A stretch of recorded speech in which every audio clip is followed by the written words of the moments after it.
Title: Kind Words, written by Laura Pora, 95. By the time we returned home, the sun was just beginning to rise. It always worked out that way. Demons were only active at night after all. You weren't involved in the actual deed of slaying demons. It wasn't until they had been slaughtered that you arrived on the scene to assess the damage. As a member of the Kakushi, you were responsible for cleaning up the mess left behind by the hunters.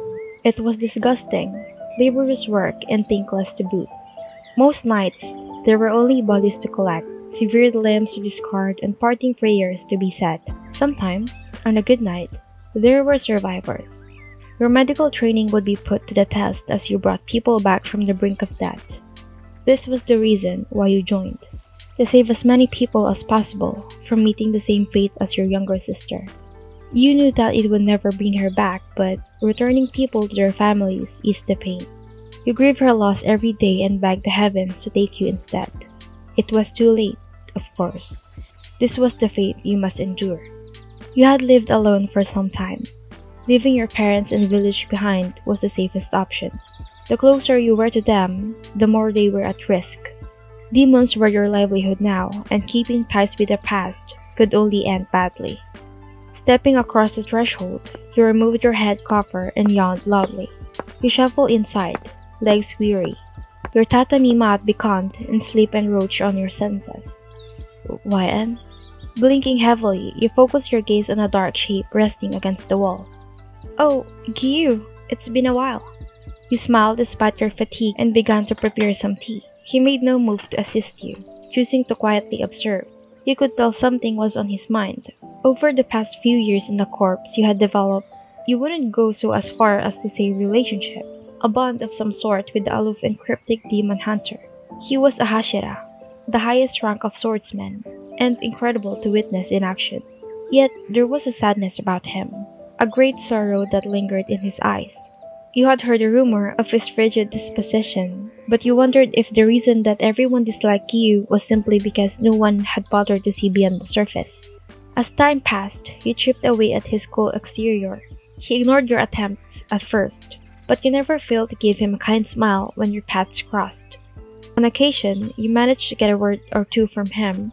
He wasn't much for conversation, but you came to understand how much he appreciated having company. Someone to sit with in the aftermath, the quiet moments of dawn. You couldn't recall exactly when his visits started, but you had grown to look forward to them. They were always like this. He would arrive unannounced, you would make tea, and together you would watch the day break. Some night happening upon a whole nest of demons like that. You poured the boiling liquid into cups and took place opposite of him. Still, we saved quite a few people. I can sleep well today. The ghost of a smile flitted over his face. Your ability to find a silver lining in any given situation both perplexed and amused him. The two of you sat comfortably and sipped your tea. You waited patiently for him to confess what he was thinking. You never object to my presence here, he spoke softly. I cannot decide if you pity me or if you are afraid to reject me. His words startled you because you hadn't realized he felt this way. Why would I object? I enjoy your company. Your reply was earnest and brought color to your face. You took great pleasure in your interactions with Giyuu. Truthfully, you had developed an affection for him, but it was one you rarely allowed yourself to acknowledge. That was quite an insult to my character, you know, assuming that my kindness is born out of pity or fear. You scolded him, but it was mostly in jest. I apologize. If that is the case, then I run the risk of insulting you further with my next question, but I must ask it. He shifted to face you. Do you like me? His cobalt eyes pinned you and exposed the vulnerability he harbored. You found yourself overwhelmed by his gaze and a little heartbroken. All this time, he had no idea the extent of your feelings for him. Of course I do. Giyuu, I've never said otherwise.